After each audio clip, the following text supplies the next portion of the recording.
Hello, hello, hello, my lovelies. Hello, Hello. Leah. Hello. I'm so excited you're here. I'm ecstatic. I've been looking forward to this all day because I know what a lovely, lovely person you are, and I wanted everyone else to see what a lovely, lovely person you are. So I'm so excited to spend some time with you, my friend. Amazing. A game today then. A game. A game today, yes, full of compliments. I hope you're ready for an awful lot of compliments coming your way. Yeah, I'll take that. That's fine. Okay, that's good. So let's start off by explaining a little bit about you so that people are a bit aware of what's happening. I'm going to talk about when I first met you back in August or late July, I think it was. I came into your wonderful shop. And that was the first time I met you. And so you're local to me at Eastbourne, and you have this wonderful shop called the Eclectic Witch Collection, which is a shop, but it's also you have a website and you do live selling from, don't you? Yes. How long have you had the shop for? This one since August. So I literally stumbled in just as it was. Yeah. And you were so sweet because you did the first thing that made me very happy. You went, I recognize you. And I felt really important. But it's a wonderful shop, and we're going to be talking a lot about it in over the next hour or so. Plus, we're going to talk about some of your witchcraft, the things that you do as well. So I'm super excited. We're going to say hello to a few of our lovely people that are watching, though, if that's okay, Leah. Yeah. Have we got a little drink here? What are we drinking tonight? I'm just going to check because it's Friday night here. I've got a little glass of red wine. What are you on? Vodka lime soda. Good girl. Cheers to that one. Cheers. So we've got lots of lovely people here, including, I think, lots of people that come to your shop to buy online as well, which is fantastic. So that's lovely. We are going to say hello to quite a lot of people. I have put a couple of links in to your web page and also to your Facebook page, so people can click on that, like and subscribe and do everything that you need to do here. So first up is the lovely Beth. Hi Beth, thank you very much for coming along and seeing us today. There's my friend Gerald. Tara's I'm going to take the scarf off. I'm getting a bit hot actually. Hello, my friend Gerald. How are you doing? I hope you're doing well. He's saying hello to everyone there, and he says very nice to meet you, Leah. So thank you. Gerald is a witch as well, so you've got a lot in common you could be talking about. Amazing. Lovely to meet you. And then there's Jonathan all the way from Hawaii. Aloha, my friend. I'm very pleased to see you here. I hope you're doing very well. Spiritual Rain is here. Hello. Leo, it's very nice to meet you, says Spiritual Rain. Jed Air Owl, I hope I said that correctly. It's a holiday here, so happy to be able to hear you live. I'm very pleased to meet you. Thank you very much for coming on here. It's lovely to see you here. Hi, Flowing. Pleased to see you here. Hello, everyone there. Everyone's being very, very lovely and saying hello. Jennifer is here. Hi, Jennifer. Great to see you here. Welcome, welcome, welcome. Hi, my Jennifer. Hello, my Jennifer. Oh, that's nice. You've got some friends. We're all friends here tonight, so that's great. Lovely for you to come and see us. Thank you so much there. Anyone else who's here? Oh, hang on. I've got a question. What kind of red wine is it? I think it's a Shiraz. I'm not a wine connoisseur, so red wine's just red wine to me. That's an awful thing to say. Oh, and Gerald's husband, Jeffrey, is also watching. And we're on the big screen at home, Leah. So just to warn you, we're on the big telly over in Ohio there. So, you know. You look more fabulous than I do on screen, I'd imagine. I look a bit rough and ready there. So lovely to see everyone here. And if I have missed anyone else out, I'm so sorry, but it's lovely to see here. Thank you so much. I'm going to stop talking. I'm going to let you do a little bit of talking now, Leah. Okay. Well, hello, everyone. It's lovely to meet you. So this is officially my first actual face-to-face interview. So a little bit of backstory. I was diagnosed with PTSD when I was 15, so have always struggled with social anxiety. This business that I created became a spiritual journey for me as well. So in the process of creating a business and a safe space for other people, I also sort of did loads of work on myself. And I haven't yet once got anxious about this. I am super excited. So normally all of this stuff I would keep quiet and personal, but the business gave me a way to express myself. So I'm looking forward to the first time actually talking publicly about these things. That's so nice to hear, and you're in a very safe space as well. And if anybody would like to ask Leah any questions, please put it into capitals in the chat, and of course we'll do our best to answer that one if we feel it's appropriate. But if you're interested at all, anything, or got some questions for myself or Leah, please pop them into chat there. Hello to everyone else. Jeanette is Jeffrey, Gerald's husband. Hello, the penny has dropped there. Hello, Jeffrey, to you. I'm so pleased to see you on your own channel tag there. Let's start off by talking about the full moon this week, because it's the full moon and it was a lunar eclipse. How has that affected you, Leah? Is it because it's been playing havoc with me? Let's be honest. So how has it been affected you? Also known as the beaver moon. So this time of year, the beavers will build their dams, where we get the abbreviation busy as a beaver. I have been beavering away so much, been making everything by hand, absolutely by hand, sourcing all my own ingredients, foraging everything. I have just been drawn to make and make and make. So that's what I've been doing, beavering away under the full moon. So yeah, felt good on this one. Good. So you always been. I always know when you come in on a full moon because you're often selling lots of lovely things. Last time I bought some little spell bottles. Yes. And you'd work so hard on them. And that's one of the things I love about you, is that you not only sell stuff that you get in on your lives, but you also make the stuff and sell it as well in the shop and on your lives as well. Yes. And I know how hard you work every day to keep this business growing and growing and growing. So just congratulations. And I'm pleased the lunar energies have worked for you, and you're, you're channeling them well. I was going to ask you about crystals, because you also sell crystals. I'm a bit of a crystal fan. just the odd bit of labradorite. Do you have a particular crystal you like to work with, or at certain times of the year, or do you find you're drawn to certain crystals?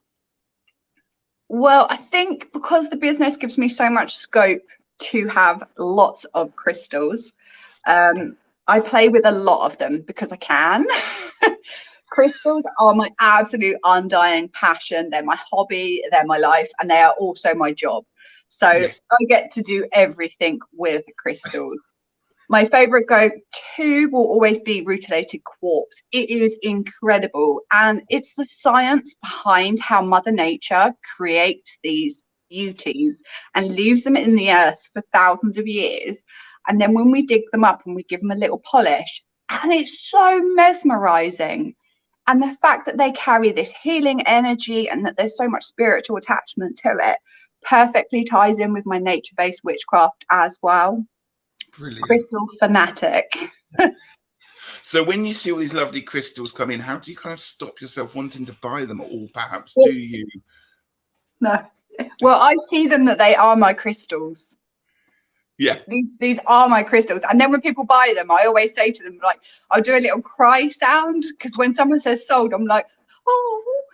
But then I'm like, I know it's going to a good home, so that's okay. So I get people to post pictures of the crystals when they've got them in their homes, so that I still have that attachment to them.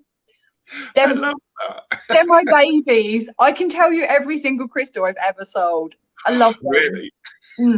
I love how you get photos of them back. Yeah. I have to keep seeing them. Well, I cleanse them. I spend so much time with the crystals. Like, I cleanse the shop every day and my crystals every day. So you build that bond with them. Yeah. Love them. You've got such a wonderful passion for it, and I just love it. It exudes out of you. It's fantastic. You talked about cleansing. What do you do for cleansing or grounding yourself? What kind of routines do you have? Lots of them. So I over cleanse. I'm a massive over cleanser, especially if I feel that someone that may have off energy is coming into the shop. So I will do a lot of things. I will essential oil. I have essential oil sprays for protection. I will sage, and we use incense here every day. I mean, I must get through a box of incense a day because they're always lit.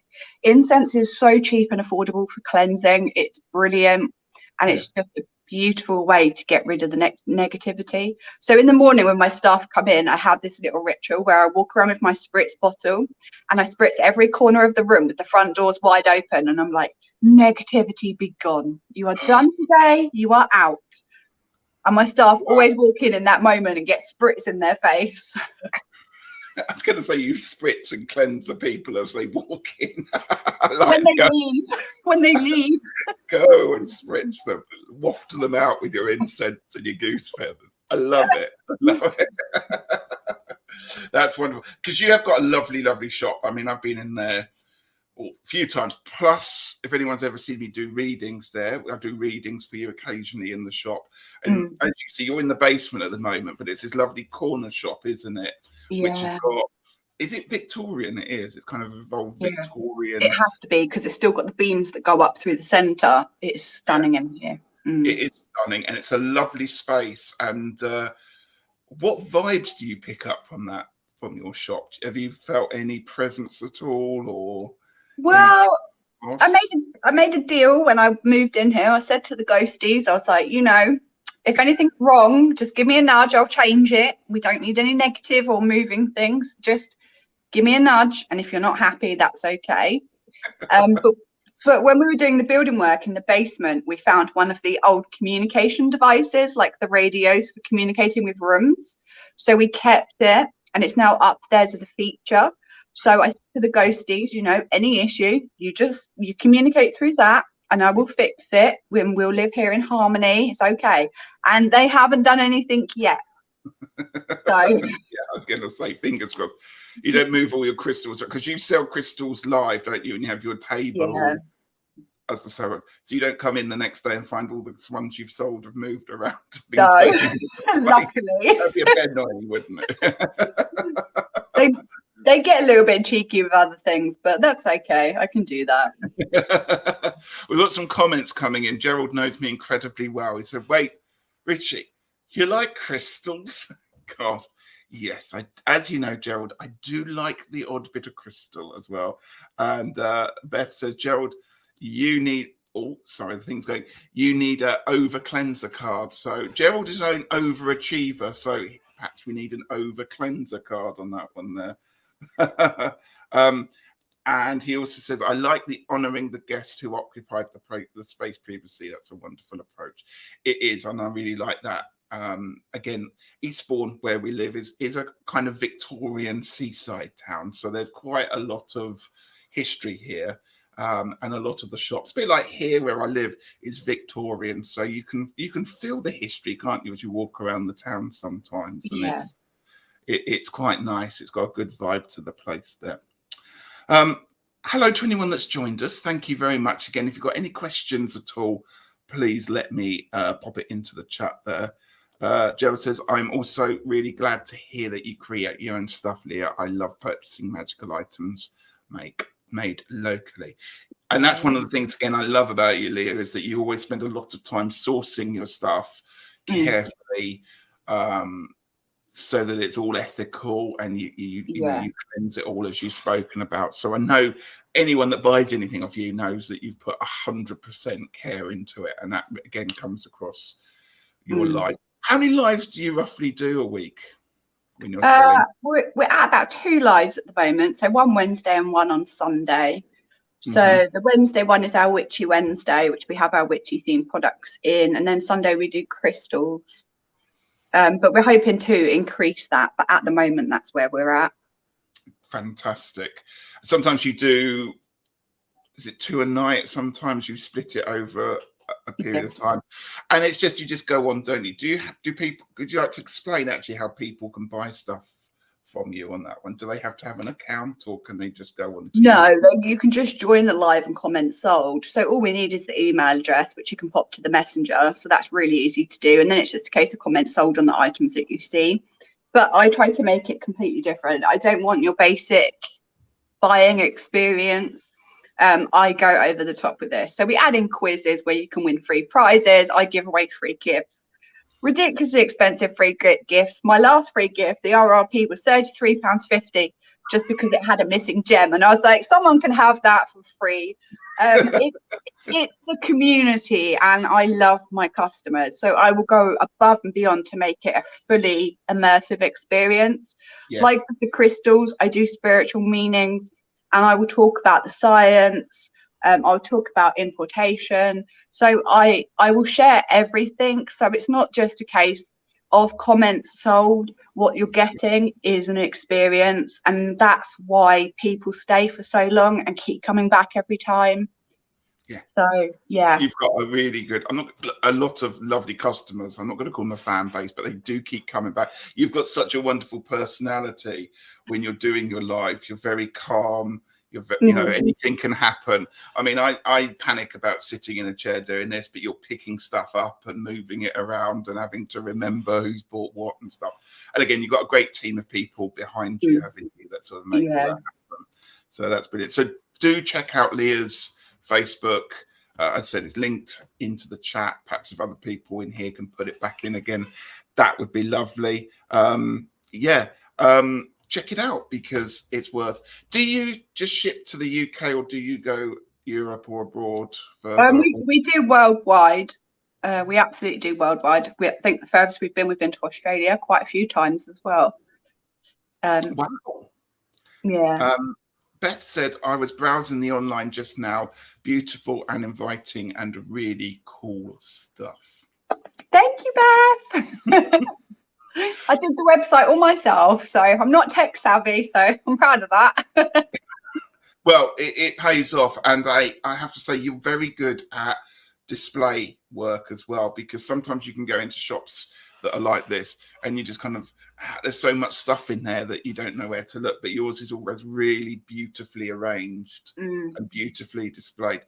You have got the best candelabra I have ever seen in my life.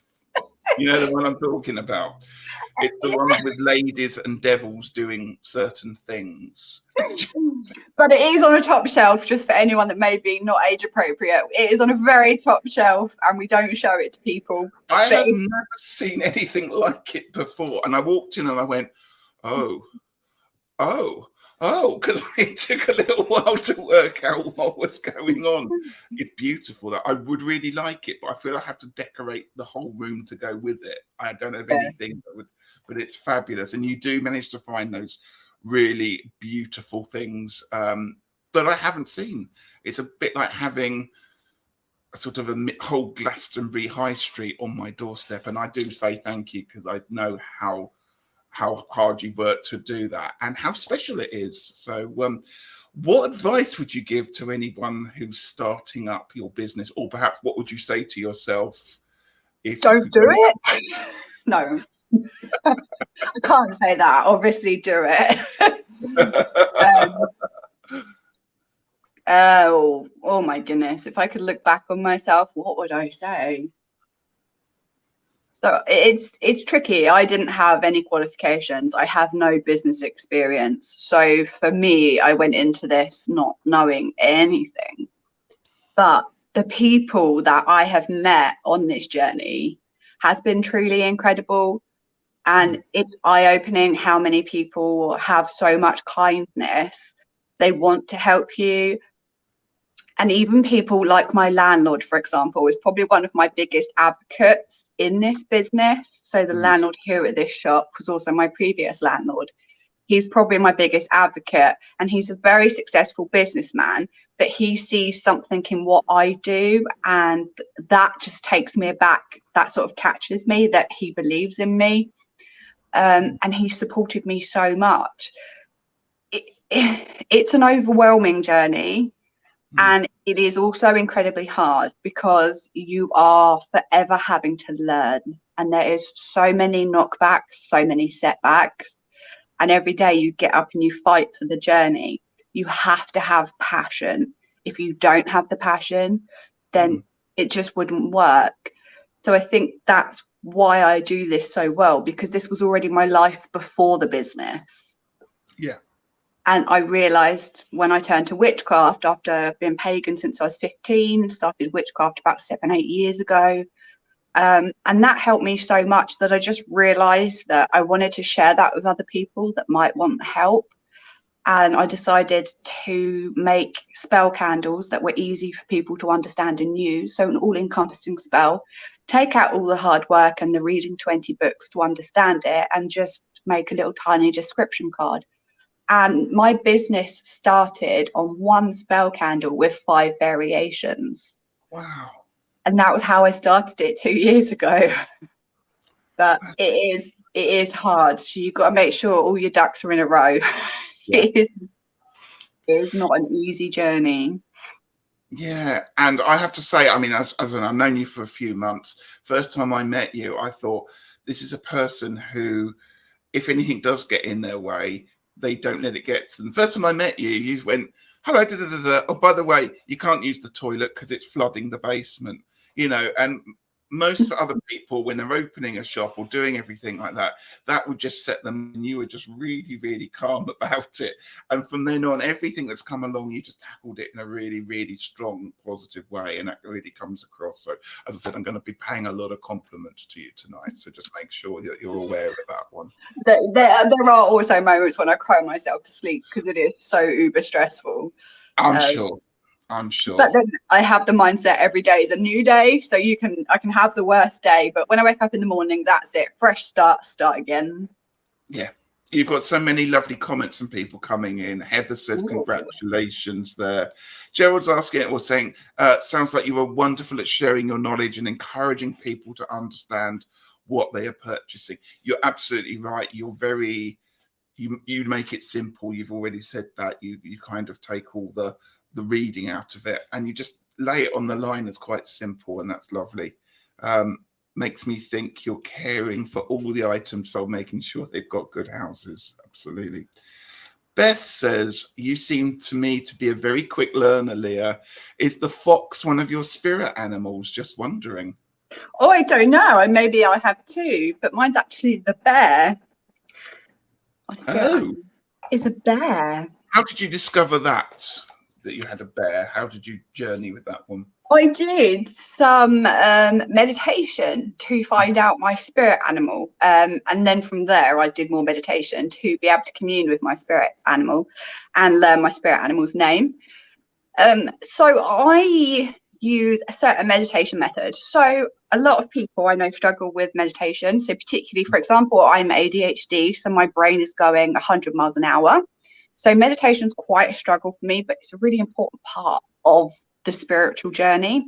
But I use a technique where I see myself at the top of the staircase and I have 100 stairs. So for me, it has to be extreme to get my brain to go quiet. So I walk down the 100 stairs and it gets darker and darker and darker. And I count every single stair.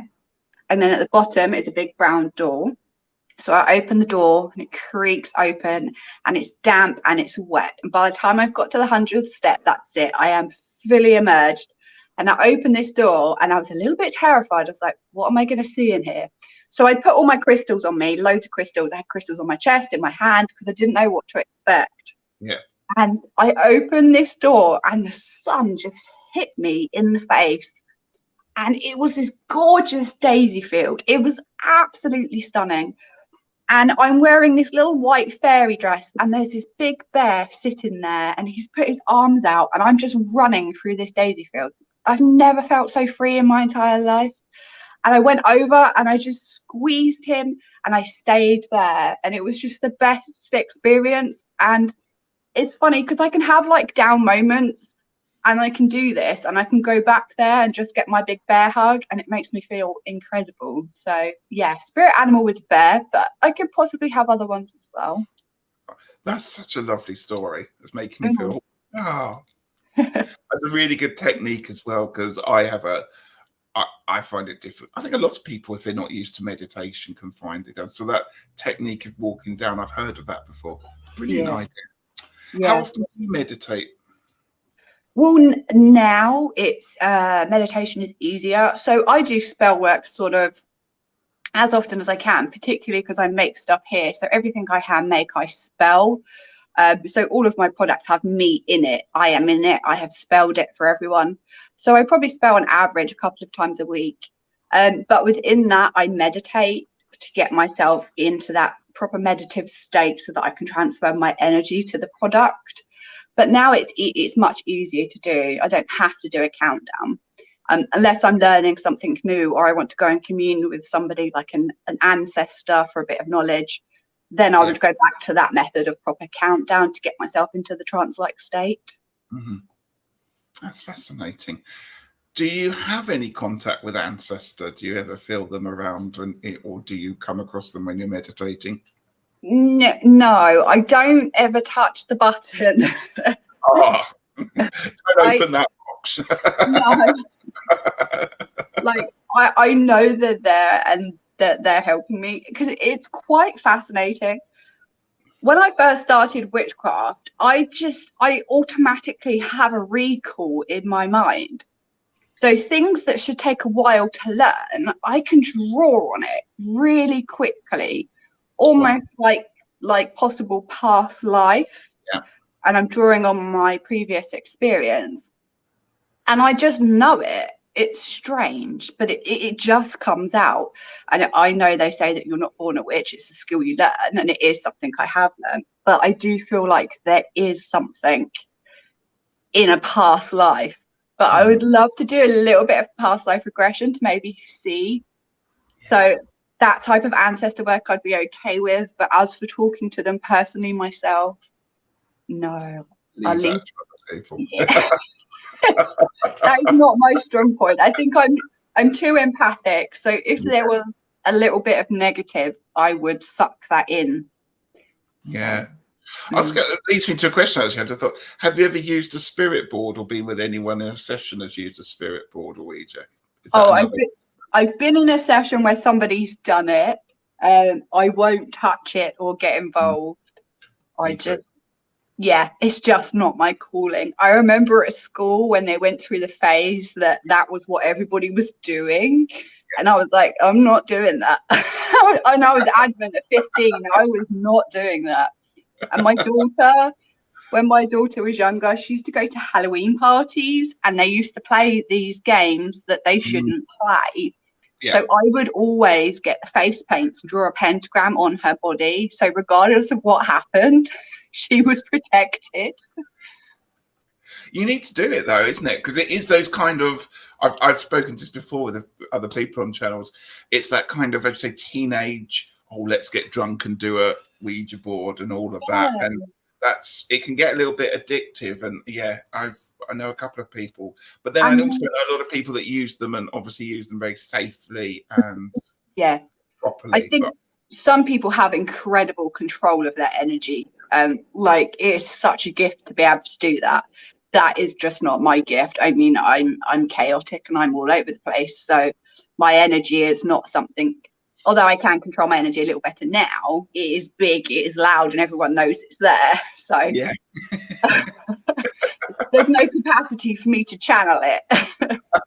It's there, it's out there, it's happening. So that's okay. I'm going to read some comments to you so that you can see what people are saying. They're all wonderful things. Spiritual friends, Leah, you just started 2 years ago. Wow. So happy for your success. Heather, Indigo Jaguar, Intuitive Art says, as a person who needs simple, thank you. Talking about making things simple with your candles and spiritual rain. Simple for me too, Heather. Only so much brain can process. Absolutely. Beth says, oh, I love that. You get a real bear hug for real. That's some really lovely stories. And Jeffrey says, appreciate the keep it simple approach. It's a great way to teach and learn the basics. It opens the why does this work conversations. That's a really great point there. Yeah. That's one of the things that I've always found I want to know more, but it often seems a bit like candle magic. It just seems a little bit complicated. And am I doing this right? Or one person says something, and yes, I've got having it simplified is just a much better and then idea. people can interpret it however they want. So my business goes under the banner Eclectic. So when I started this journey, I researched lots of different paths. So when I make something, I will put lots of different paths into it. I won't ever force or tell anyone what path they should choose.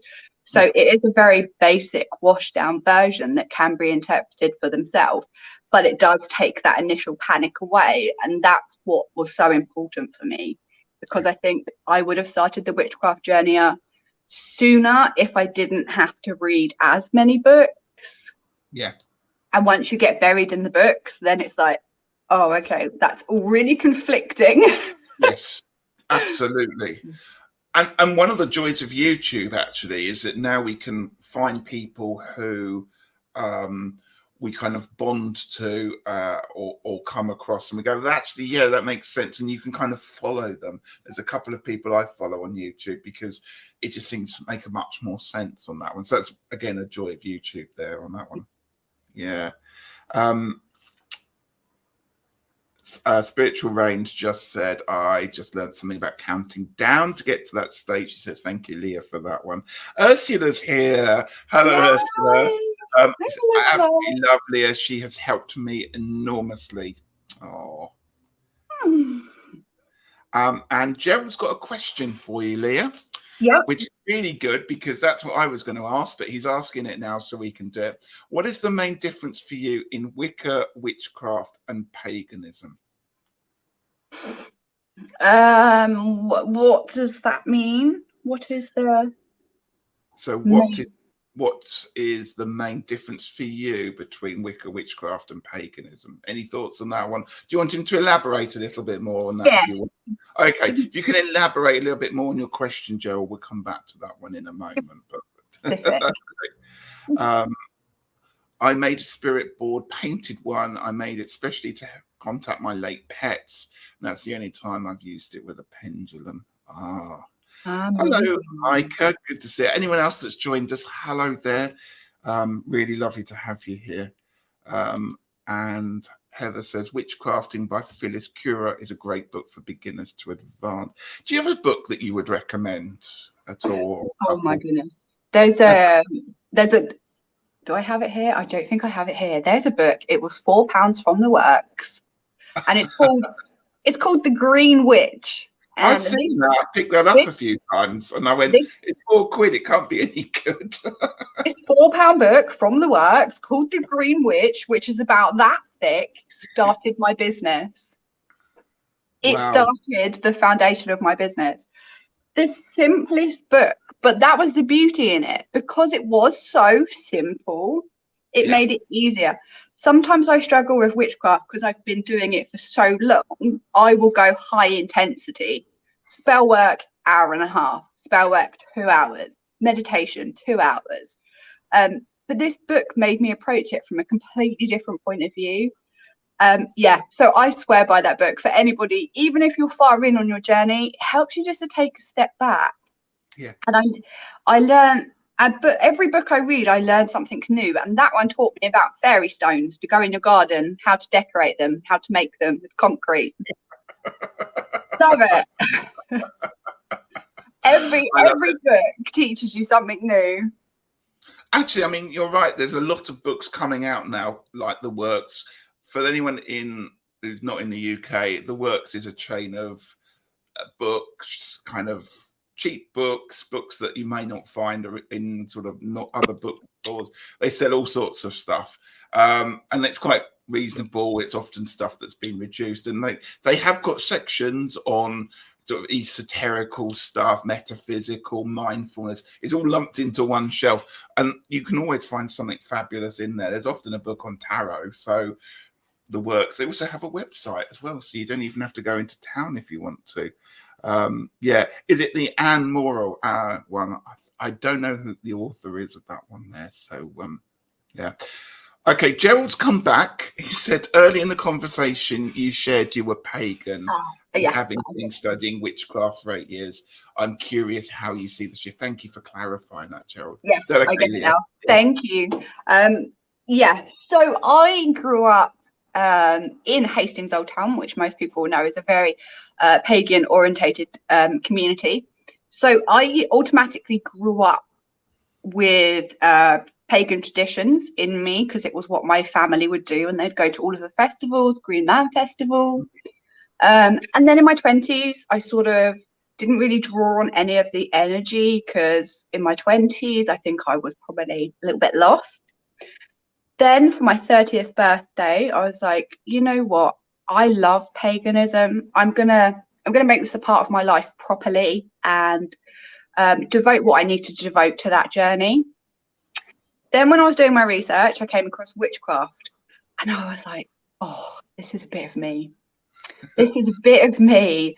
It's the everything. It's the spiritual and it's the science.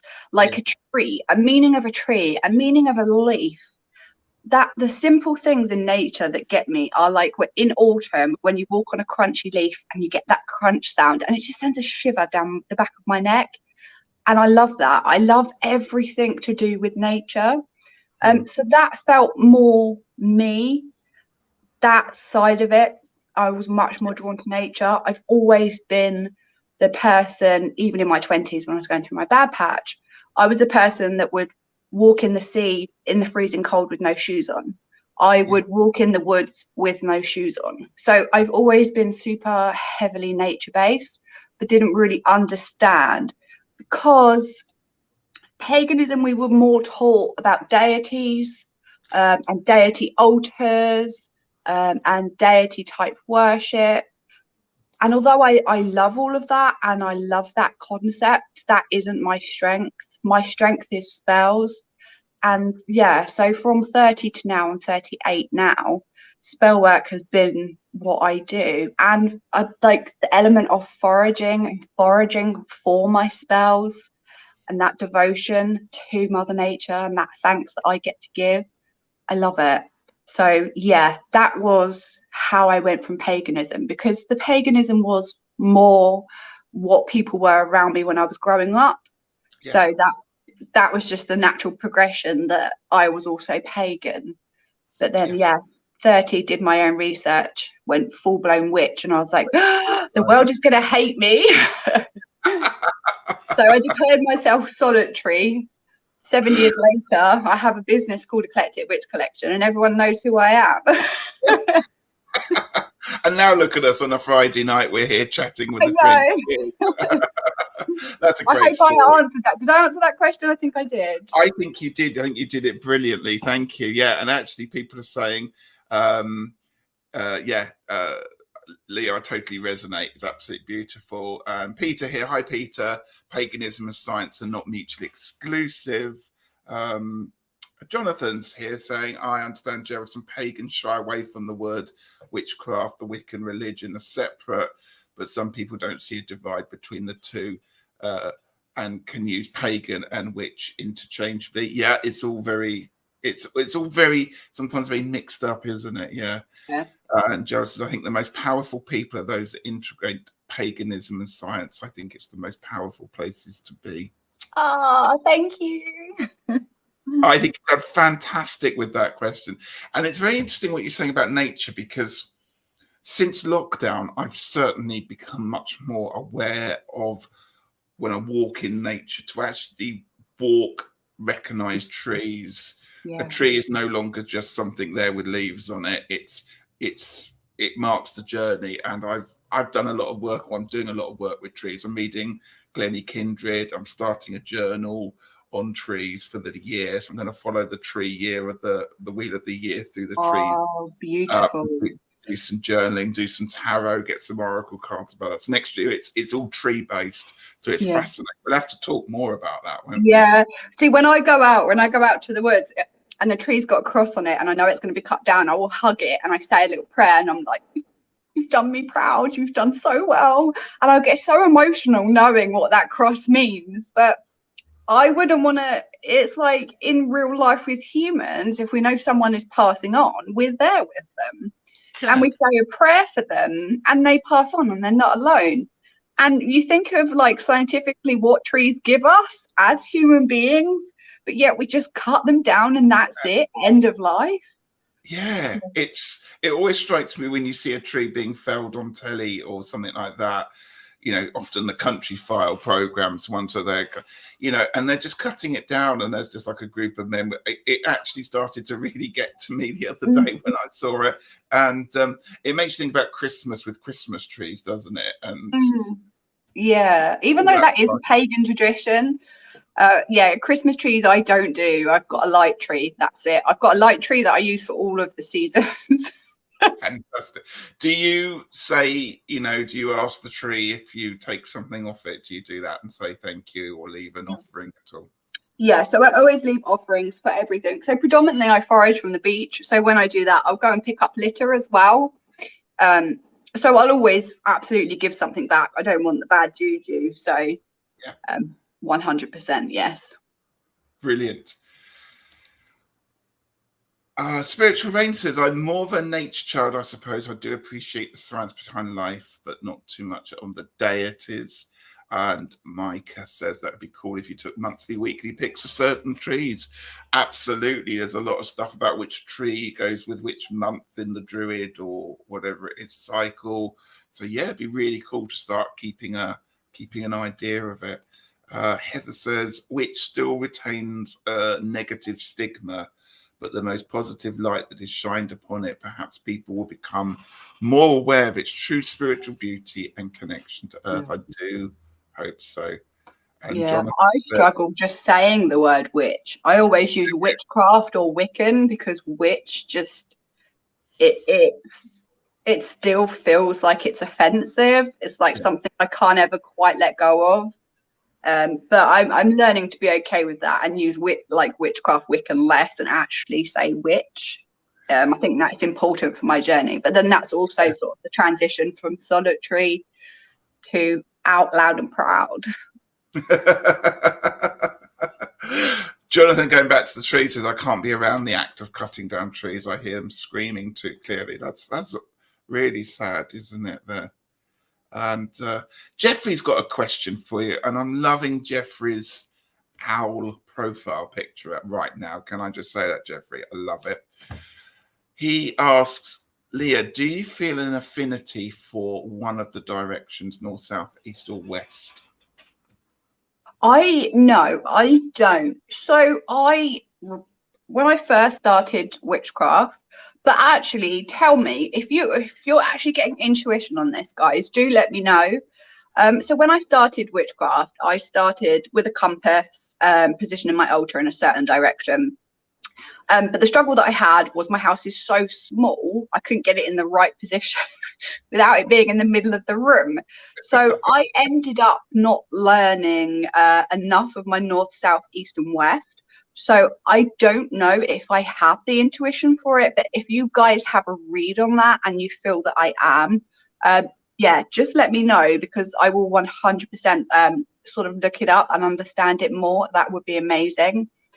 I'm so on board for learning more of that, but I am very, very limited on actually what I can do with direction. Oh, well, that's interesting. So let's have a look. I can just tell you something. As you just read out the directions there, talked about that, the candles behind me crackled and the fire went pop. So I'm wondering whether its fire is south. Isn't it the south direction? I think you're calling fire. Perhaps there you go. There's a clue. But I might just be making that up completely. So. I'll take But fire. do let us know if you're picking up on anything, Leah. That's I mean, that's the other thing about things like altars and spaces like that. You have to kind of tailor them to the means of where you live. I would love to have something big and but for me, that's just not practical. We don't have enough space. I'm lucky to have the space I do, and Peter just allows me to have it rather than tutting at me and saying, tidy that away. So I mean, I put the elements on my altar, but in tiny versions because I do have a limited sideboard. So my elements are there for my spell work, but not directional. Yeah. Jeffrey's come back and said, I'm getting a feeling for south. Ah, you just said that as well. I know, with a heavy lean to the west. There you go. Okay, I need a pen. I'm going to write that down so I can do some research. Heather says she feels most connected to west and north. And Ursula said, I jumped to a feeling of south too. There we go. There's a few people saying south there. Fire. South is fire. Oh, okay. Micah says, I love having a compass. If you have one on your altar and want to put the elements in the correct direction, you can. And Joel says, yes, south is fire. I feel strong connection to south for you as well, Leah. Ooh. There you go. And Beth says too, I think there's a lot of agreeing for south here for you. Oh, and there's also a meaning. South, fiery, passionate, creativity. There you go. I'll take that. Boom, our work here is done. But I am going to do some research on that because that's amazing. Thank you guys so much. So south. I'm sure there's some negatives of south, which are probably very correct, but I will have a look. I don't know if they do have negatives. I'm not very good at this. I know about calling in the four corner I can't talk to the full compass points, but I don't know anything else after that. So I'm going to have to come and talk to you because I just want to know more. And that's one of the great things, Leah, is that you have so much information, as everyone does, but you're very good at imparting it and making it entertaining and interesting. So I will come and talk to you a little bit more about that one. Oh, there you go. Heather says, and protection too. So there we go. Beth is asking you what's your astrological sign. Actually, this is also a little bit of a sad story. So I'll start with the sad story. So my star sign is Pisces. I actually, fun fact, it's my party trick, have a birthmark on my back, which is the shape of a fish. Now, everyone said when I got older, it would fade, but it didn't. It grew with me, and it is a fish. So true Pisces. But unfortunately, star signs isn't something I've ever been able to go further into because sadly, because I don't have contact with my biological mother, I don't know my time of birth. So it's quite, a little bit of a sore topic that I can't really ever gauge anything past that. So just Pisces. Thank you for sharing that, though. Bless you. Gerald says south, it's about being inspired and inspiring to others. Well, that's you who just said that, so there we go. Careful to not get too hot and burn people unintentionally. That's fair. Always full of good advice is our Gerald. Always full of good advice. I love that. And Spiritual Rain says, I can't remember Spiritual Rain's name. I'm so sorry. Please pop it into chat. I've forgotten it. But Spiritual Rain says, I'm a Pisces too, Leah, and I don't know my time of birth either. Wish I did. But I love the fact you've got a little fish birthmark as well on there. Now, so I'll tell you something a bit strange about that is that apparently I'm a Taurus, okay? And I don't know if this is true, but it's true for me, is that Taurians have very pronounced pointy foreheads there, like they've got little horns that are growing out of them. Amazing. So if you're a Taurian, and I know there's a few Taurians on here, have a little rub of your forehead. And yeah, mine's really pointy there. My family used to kind of laugh at it, but yeah. I actually once learned something quite fun. So birthmarks, if you have them, actually once upon a time used to be a witch's mark and you would be killed for it. But if you believe in the whole past life regression, and like I was saying earlier about maybe being a past witch, if you circle your birthmarks or join up your freckles, there can be symbols in there in relation to who you were in a past life. So one of my birthmarks is the shape of a country, but I can't identify it. and I spent ages like drawing it. And I was like, I'm gonna know where she's from. I'm gonna know where she's from, but I couldn't identify the country. But our body is covered in information of past lives. So if you get time, sit there with a pen, see what you got going on. As we speak, there's now 20 people reaching for Sharpies across the world. Do you know this? Okay, joining up moles and things like that. It's great fun. It is really great fun. But birthmarks are really, really good because a lot of them will resemble countries, so it gives you a good origin. But apparently birthmarks keep traveling with us. So thank you, Rain. Thank you very much for letting me know that one. Jeffrey says the negative things about the South: quick to anger, overzealous, more likely to go with their initial gut instinct other than thinking or feeling. Tick, tick, tick. Tens across the board. Definitely south, guys.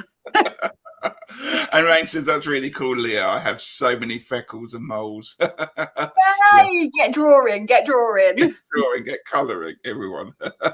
And Helen says, I just got too many. So I could just imagine people now having a look on their arms and stuff like that when they're. Yeah, and then just take pictures of it. Just have it as a book of like the pictures. And then whenever you get bored and you've got spare 5 minutes, just go and Google and see if you can find symbols.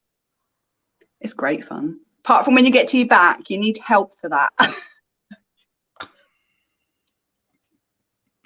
I love it. Absolutely. There should be an app, shouldn't there? Someone should invent an app. Take a photo with your skin and it will go, you used to be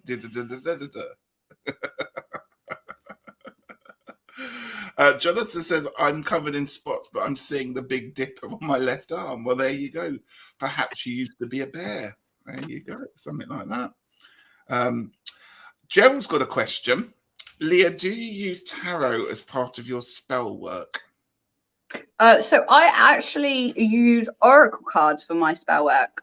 Sometimes I use tarot, but I'm probably 99% of the time I'll use oracle. But I will, when I start a spell, I predominantly use a lot of shadow work because I like to call myself out for my own behaviors. So I will pick a card that I'm drawn to and use it as what I should work on during my spell work. So a couple of times I get cards and I'm like, how dare you? But then the next day I'm like, yeah, no, okay, it's fair enough. That I will work on that, universe. I will work on it. But that's how I generally do my spell work, is I will take the prompt from a card. But I use oracle more than tarot. Definitely more drawn to oracle. I think with tarot, for me, it crosses that line of spirit world, because if I draw a tarot card, I get more feels than I should. So I tend to stick with oracle because then I know I'm not bringing anything in. Yeah, it makes a lot of sense there. Is there any other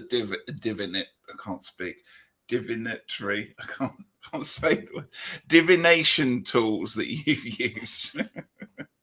Well, I use a bit of everything, anything.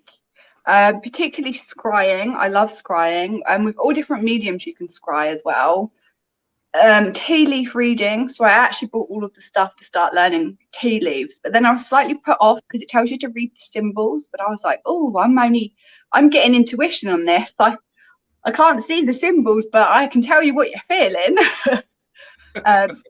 So for me, divination, and this is not exclusive to everyone at all, but for me, the art of divination is just sort of the vessel for the intuition. I don't think I don't have the capacity, like with tarot. When people read tarot, they will read the picture. But if I was to do a tarot read, it would be from the intuition. The card would just be the vessel. So my connection, I guess, is slightly different in that sense. So I could use a pendulum, the same thing. I mean, I have done it. I've programmed a pendulum to work for me. I've made my own grid and worked on it and written it all up. but it's the same thing. I can program the pendulum to tell me yes or no, but Yeah. I will read the intuition in the movement, in the moment, more than I'll read whether it's actually gone to yes or no. Yeah. So yeah, they're sort of, divination is more the vessel for me. I think maybe it's because I'm very black and white that I can't read the picture or the symbol. Yeah. Like tea leaf reading, I don't read the symbol. But then that's how my brain works. So I think it's really important to read intuitively, and it's often the thing that we don't really want to do when we start off with, because we just think we're making it up as we go along. But after a while, you get that clarification clarification that yes, you are using the right thing, and a lot of people do that. So it's about knowing what to work with, isn't it, on that one there. Gerald says, thank you, Leah. Using divination tools as part of spellwork is on my list of topics. He does a laugh and learn. So Gerald is Tarot Stash, his channel there. And he does a lot of content. And one of the things he does is laugh and learn, when he'll call people on to talk about all sorts of things. So it could be magical tools, it could be bits and pieces, it could be crystals, whatever. So yeah, he's very into divination tools and that one part of the spell work. So thank you for the question there on that one there. And Heather says the vessel for the intuition. Love that. And Gerald says, I feel you would be a very powerful reader using any division tool. I absolutely agree. My energy is too chaotic. I can't. Well, you know me, Richie. You always say to me, get your energy. Exactly. Because I can't. It's so much. And the more I explore, like the bigger it gets. And the more I'm embracing people in this energy because it's just so strong. Even doing this, I can feel it. Do you know what I mean? Your energy just comes through. It's just giving it out to the world at the moment. It's fantastic. I wouldn't even know how to begin to channel that, because it's so big and it's so intense. I just don't think I have that skill set. I think mine is probably more the empathic, in embracing people and making people feel loved. I feel that is probably what my personal skill set is through the art of witchcraft and nature and crystals, that I can embrace people and just give them a hug. Oh, that's nice. Just catching up on people are saying here, Leah, strong intuition is a west thing, which is why I sent south with a strong lean to the west, says Jeffrey. Oh, there we go. Hi, Lisa. Hello, anyone else that's joined us in chat there. And Gerald says, use the chaos to energize your impact. I love it. I like being around that type of energy. You do have a wonderful energy. As soon as I give you a hug, it's like being charged up by a power, power socket. It's wonderful. You do have a fantastic energy. And in fact, Nancy said, hello there, Paper Moon Tarot. You both have lovely energy, Rich and Leah. Thank you so much for that one. That's really kind there. Hello, Nancy. Lovely to see you here. Rain says, I've recently started candle wax scrying. Oh, nice. You tried that before? Yeah, it is fascinating. And not only is it fascinating, it's artwork, because when you do it, you can actually leave the candle wax on an A4 card and frame it. It is so stunning. It's probably the most beautiful type of scrying I've actually seen. How do you go about doing it then, for those people that aren't too sure about what it is? So I always, when I've done my spell wax, when I do the wax, I do it from a spell. So generally that's how I do all my scrying. I'll do it from the base of a spell. I guess you could scry without a spell, but I would say heavily protect yourself. Really important. And a really simple thing to always do with scrying is you can draw a protection sigil just in water. And that will stop anything from coming through. So if you get distracted, or the door goes or the phone goes, just do your protection sigil and it is sealed till you come back. Right. But I will do a spell and just let the wax on a candle melt. So a massive candle. The best ones that you can get are like the Vampire Tears candles, because those have the red on the inside and they're about this big. They are huge. I've got one like that actually. Yay! Put it in a really big tray. So it needs free reign. It needs to be able to do whatever it wants to do. So just let it do what it needs to do. And it is so fascinating because every time I've scried with a candle, it is completely different.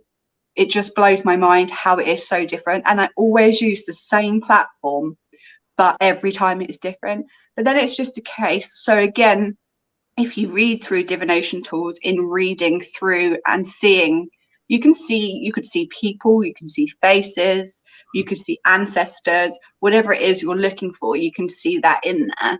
So I always tend to go more intuition, and I see it as my journey, and sort of normally I end up seeing sort of two paths, one with a bad ending and one with a good ending, just as a reminder to myself. That's what I generally look for when I do it. But I know a lot of people do look for communication with spirits, which is scrying is brilliant for. Yeah. How do you record all this? Do you just remember it, or do you journal or record it? It's all up there. I love it. I love it. I have to practice journaling. That's my thing for next year because I'm rubbish at it. I do all the readings and I would do stuff like that. And then promptly 10 minutes later, I go and forget it because I haven't written it down. So that's my thing for next year. Thank you. Thank you for that. Rain says it's beautiful and really is a work of art, which resonates with me because I love art too. So it's a good scrying technique for me. I see a lot. I recently saw the Roadrunner from Looney Tunes. Oh, amazing.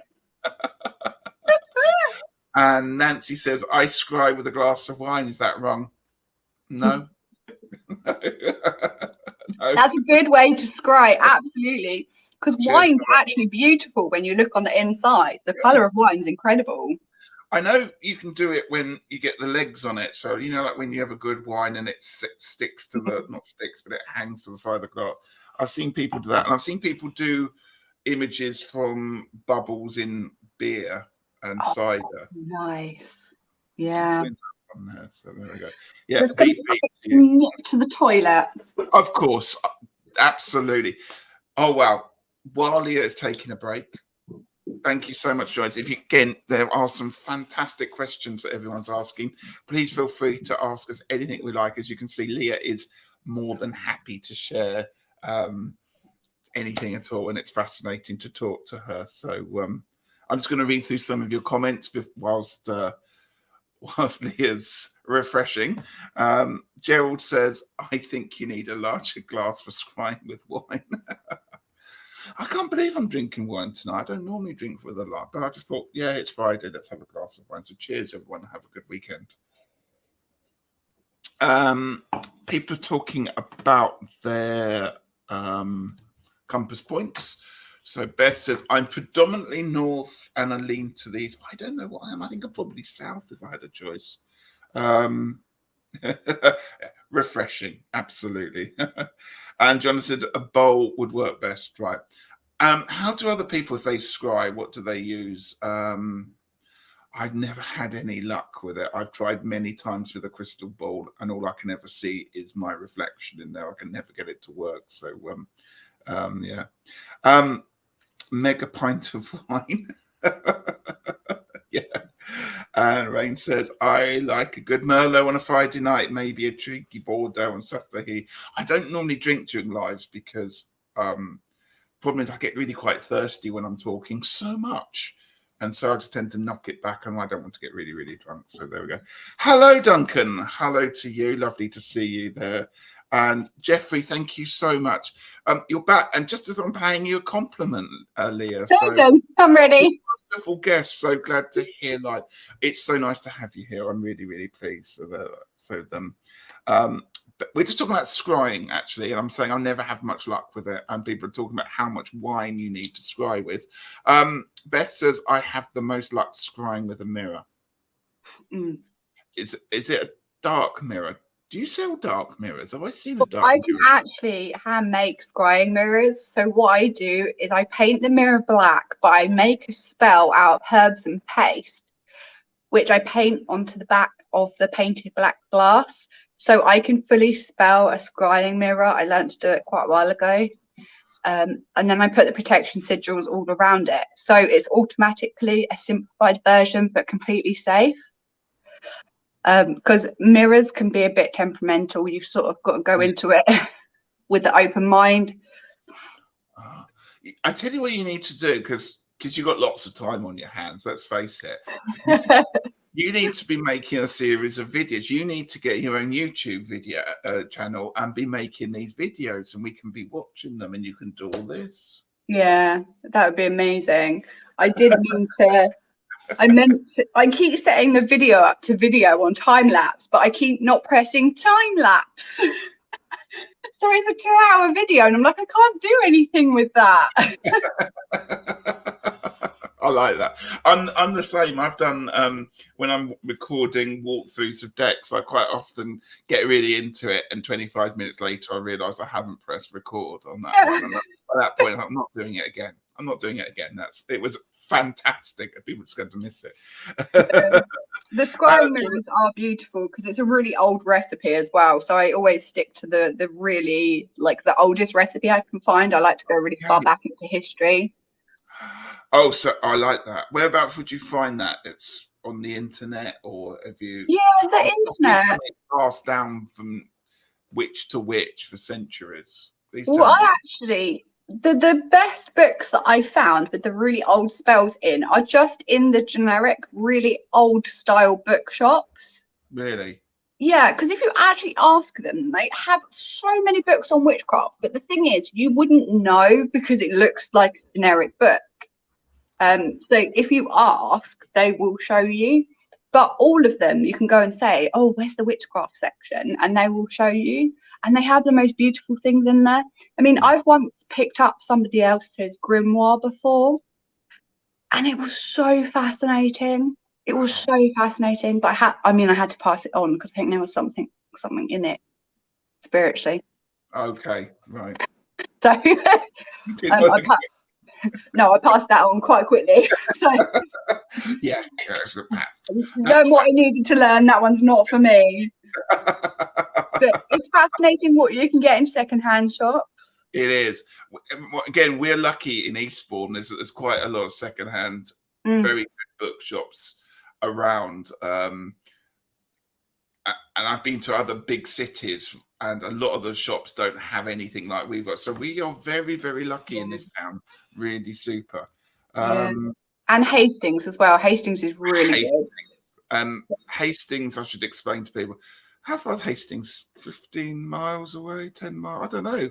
Like less than that, isn't it? 10 miles away along the coast. And Hastings is another seaside, but it's got a lot of connections to, as you said earlier, pagan. They have a wonderful festival in May, the Green Man Festival.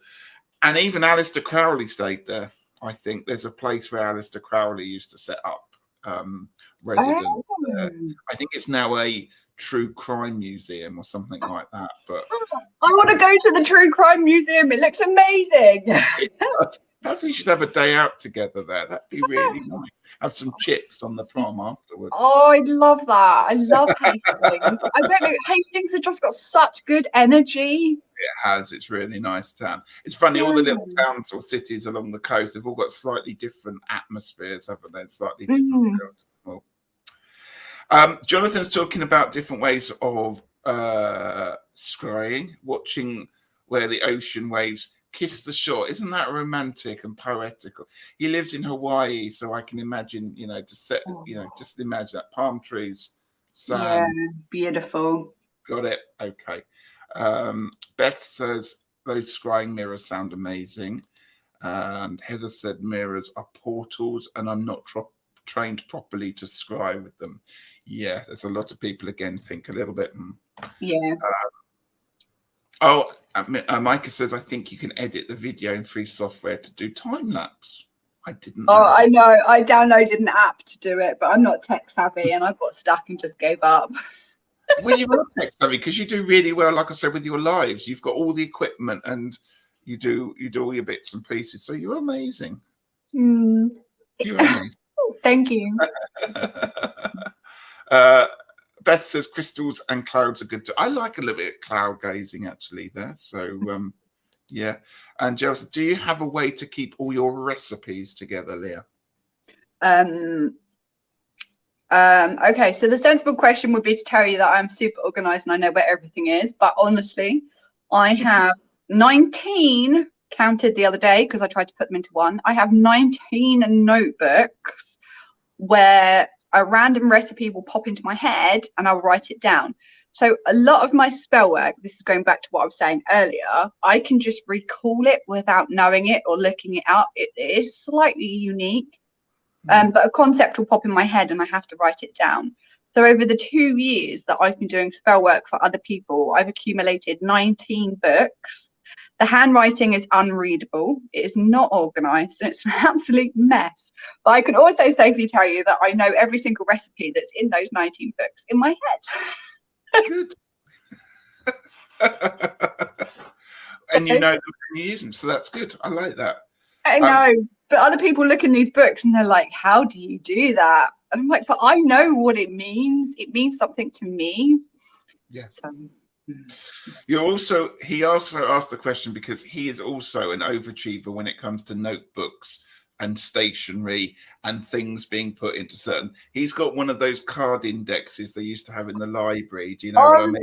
Amazing. So just to warn you, he is a complete overachiever and we love him for it. I have to be honest there. My partner brought me a Filofax and she was like, you know what, this is brilliant. It's got every section you need and you'll use it and it'll all be in one thing. I think I wrote on one page and that was about 2 months ago. And I'm now back to the 19 other books that I had. You see, I've got this and I only ever do my dates for lives in it. I've got a huge section. I tell you what I have got though, it's a very nice section for stickers. And I don't know if you can see, there's a couple of your stickers there in there. I love that sticker. So that's your design, isn't it? You had made up for the shop. I'll just get it out so people can have a look. I love the colours of that there. It came out so well. It came out really. I love the fact everyone loves a sticker, don't we? That's the best thing about it. I was going to ask you a little bit about the shop because when I was with you, we were talking about you wanting it not just to be a space for sales, but also for a community. How would you like to take this forward, or what kind of things would you perhaps see in the space of the shop that you'd like to develop? Well, I think over all my years of having social anxiety, I know what I don't like when I go in a shop. So I wanted to create a completely safe space with really good energy so that people vibe it the minute they walk in. Sometimes I can walk in a shop and I'm like, no, bad vibes. And I walk straight out. So I want to have a really safe space so people know that I'm here, that people can come in. People come here to buy one thing, have a cup of tea, and they're still here 2 hours later. People just don't want to go. I love that. Yeah, exactly. I want to use that to go further. So I want to actually create a physical coven. One, I also think that will help me with my socializing skills. 2, I have quite a resource in my brain now that other people can use if they want to, because I'm happy to share. And I want to do things like healing circles and working on meditations together and doing sort of maybe setting up workshops where people can come and do spells and just learn the basics of putting them together. Because I've started doing like the demos on Facebook where I do the spell and then people can buy the kit to match it, but then watch it back once they've ordered their kit. Fantastic. So, yeah, I want it to be fully community. The community online is incredible and those guys are absolutely phenomenal, what they've done and how they've supported me on this journey. But now I feel I want to also give it back to people. So Eastbourne is my first target. You heard it here first, because of course there's only 24 hours in a day, Leah, and you fill up your day so much. Let's just make do some more, shall we? But I absolutely love that idea, and I just think I would support you 100% on having a fantastic space for people to come and as you say, people do come and hang out. I've been in there when doing readings, and people come in and they just instantly start talking to you. Yeah.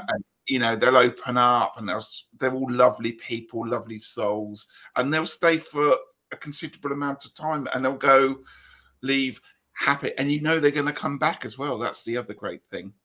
Absolutely. But that's what I want. I want them. I don't care about the sale. The sale's irrelevant. If you want to come in the shop and you don't want to purchase anything, that's fine. Just come in, have a hug, tell me your woes. I'll make you a brew. When you're ready, leave.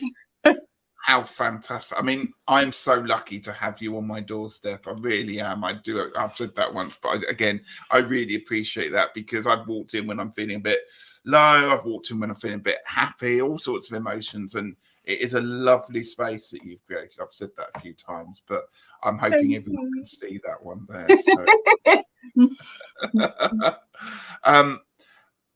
So Ursula said, I'd live in Leah's shop if I lived closer. She would. She would. She's so she's a lovely, lovely supporter. It's great. And Heather says, I love your energy so much, Leah, there. And Nancy says, sounds like fun. If I spring to fly there from the States, can I sleep in the shop? Absolutely. Plenty of space. Plenty of space. And you've got a working toilet and everything, haven't you now? Absolutely. There's a lot of love in the room.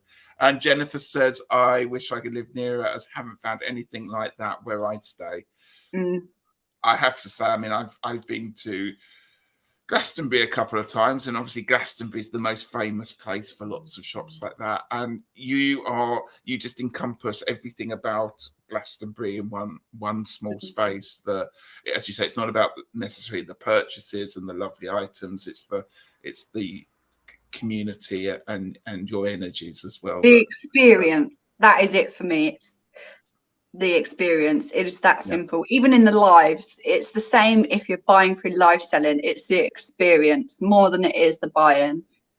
Yeah, absolutely. And again, I would encourage anyone to go on and sign up to your Facebook account, and watch and join in if you can some of the lives, because Leah, your energy and your knowledge as well. I mean, you're fantastic how you managed to have so much, and how to talk about it. You know what's the right thing to do.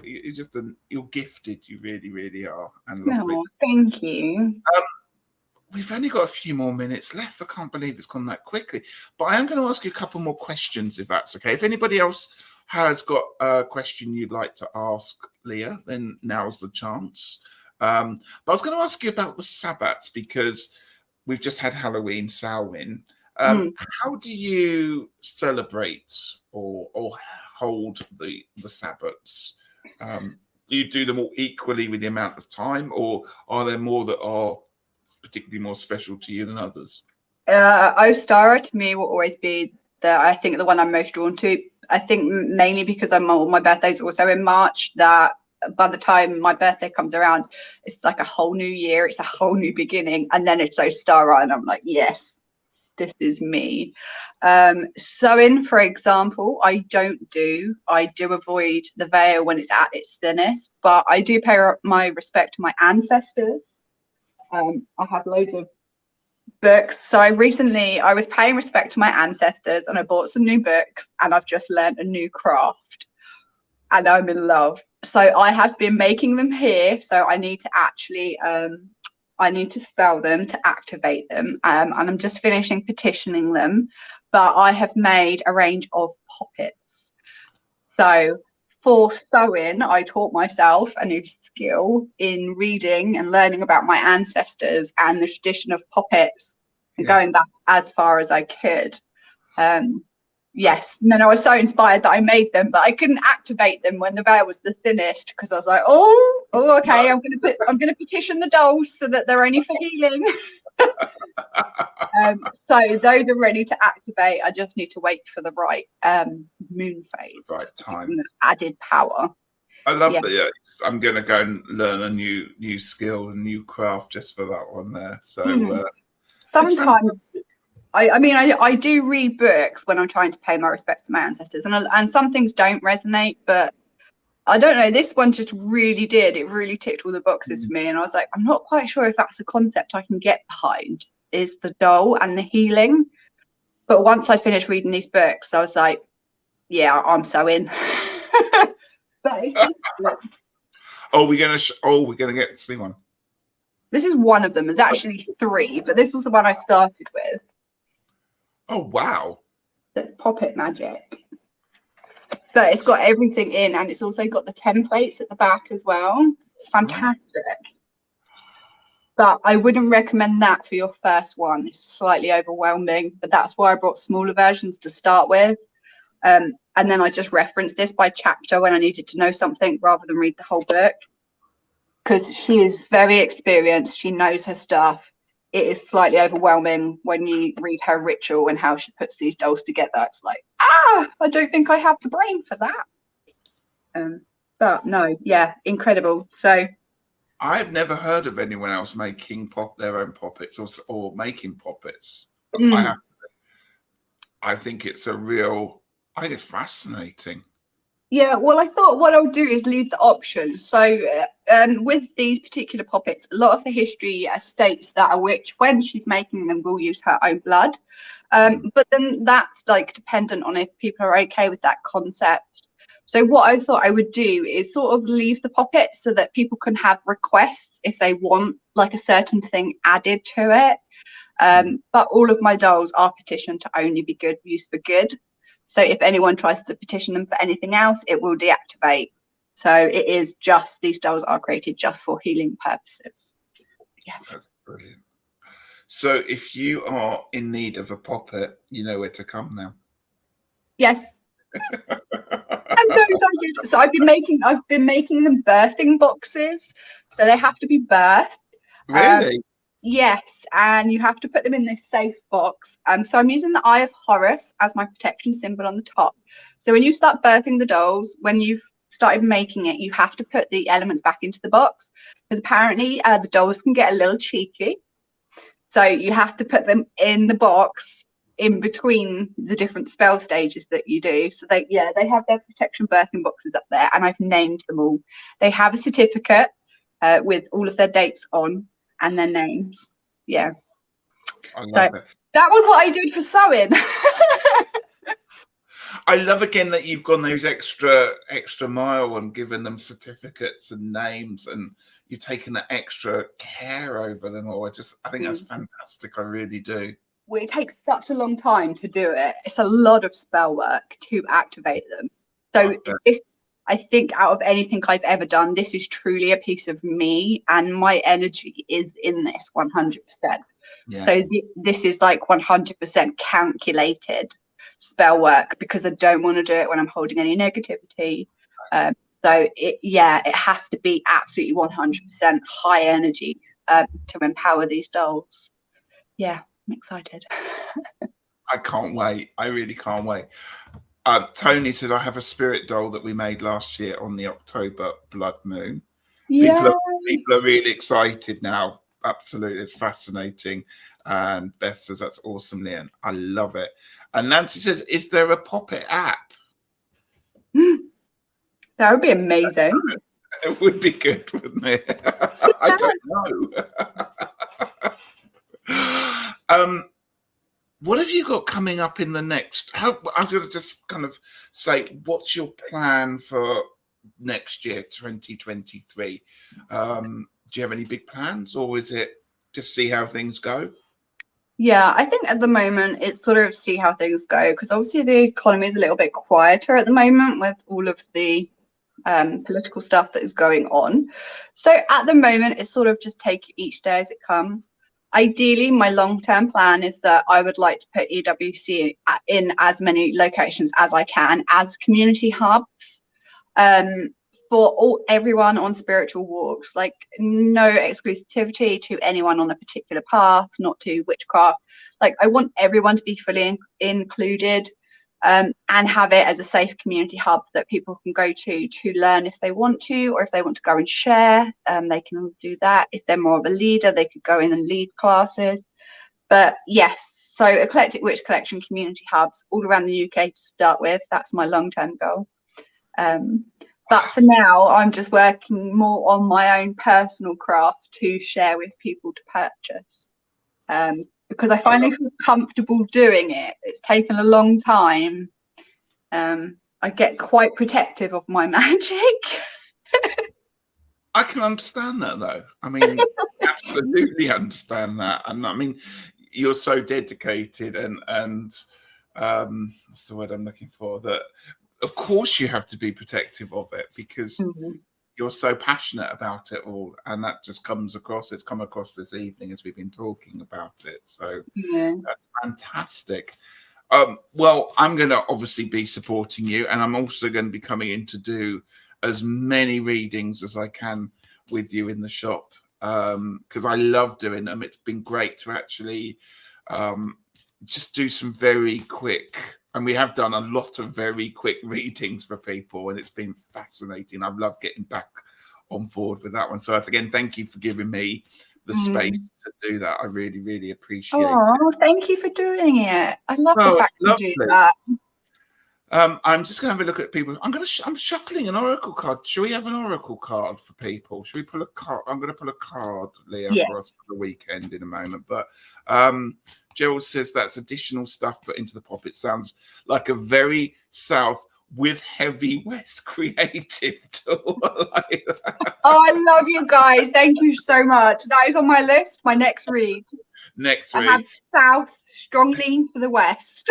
Leaning to the West. I like it. Jonathan says, I've learned some hoodoo voodoo puppet making, but I've only used the knowledge for healing and empowering. But I'm lazy these days and use a paper voodoo doll instead of making one. It's very nice. Uncle Badger's just turned up. Hello, Uncle Badger, to you. Very lovely to see you here. I haven't seen you for a long time. I hope you're doing okay. So you've got some lives coming up this week, haven't you? Next week, Leah. So what we're live on Sunday, 7 p.m. That's the crystal one, is it? Yeah, on Facebook, and then Wednesday. All of your at the moment. Are you okay with Facebook? Because you had a bit of an issue with it, didn't you? Is it all back to normal now, or are we still? Right, but we're hanging in there. Well, perhaps I can get you interested in StreamYard now that you've experienced the joy of this. Yeah, I like this. I wouldn't know how to work it, but I like it. Oh, Uncle Badger's been listening for a while. It's lovely to see you here. I'm very pleased. And he says, that's a nice welcome. Hopefully I'll pop in for a bit more. That'd be a really lovely. Right, I'm going to pull a card. We're going to wrap this one up in a moment. What have I got coming up? I'm doing a live tomorrow, Saturday, with Kelly over at Dozen Cats. And then I'm going to be doing something next week. So it has been absolutely lovely. It's been a joy. Right, I'm going to pull us a card. It's an oracle. These are from I've forgotten the deck. Hannah Willow's folklore ones, and I'm dropping them there. But there's lots of bears in this card, so you might get your spiritual bear if you're lucky. So let's have a card for everyone for the weekend there.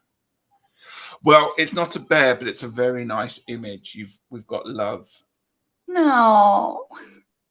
So let's spread the love. And I mean, Leah, you're full of love. There's a lot of love emanating for you and around. And so I think that's very apt, is that, let's spread the energy of love to one another this weekend and just have a lovely time and take care of our self-love as well, because that's really important as well. So fox. It is a fox, yeah, a fox. And earlier I said my spirit animal could be a fox. Fascinating. Really lovely. So let's have some love, and let's show some love for Leah by finding her on Facebook, liking, subscribing. Even while you're doing it, like and subscribe to me, please, as well, if you're new to this channel. It's been lovely having you here, Leah. Let's do it again, because I've really enjoyed it, and we've still got loads that we need to talk about and experience and do. And I'm learning something as well. I love this. I love knowledge. I love people's knowledge. Like community get-togethers is brilliant because like you learn so many new things. So thank you guys for that. Really interesting. We can have more people on. We can have a bit more of a discussion. We can do whatever we like. It's fantastic. It's easy and it's fun, and that's what it should be, isn't it? So Jonathan's noticed something. He says the blue streak in the sky matches Leah's. I was talking about the sky here because, of course, he lives in paradise. I thought you're talking about the blue thing here because I did match that one in as well there. So there you go. Oh, Gerald has got a question for you. Would Leah come back and do another live with me? Of course, yes. Yeah. I've loved this. It's been amazing. You guys have been incredible. Well, I just thank the day that I came into your shop and said hello to you, because it's been lots of people saying thank you, Leah. Thank you for spending time with us. You're all very, very welcome. Uncle Badger says foxes are great, the most feline of the canines. Canine hardware with feline software. I really like that one. So thank you, Ursula. Lovely to see you. And she's going to see you on Sunday, Leah, for more sales. Thank you to anyone who's come in from Leah's channel to watch today. Really, really lovely to come along and support. And I know you are lovely, lovely people. Duncan, you're very welcome. It's been a very interesting chat. Oh, the blue sky in the card. Oh, I'm with you now, Jonathan. Thank you so much. Sorry, it's been a funny day. I've been on the one. The blue streak in the sky. I didn't even notice that. I've shuffled it away now. So there we go. I like to think the fact you've got a lot of blue sky over your head at the moment, like Jonathan. So there we go. Yes, you've been a good panelist, says Uncle Patcher. Amazing. So, Leah, if you just want to stay on, I'll do the countdown and we'll say goodbye to everyone, and then we'll have a little chat afterwards. But thank you, everyone, for joining us. It's been absolutely lovely. Leah, thank you once again. Let's come back and do this at another time. So everyone have a great weekend. Take care. Bye.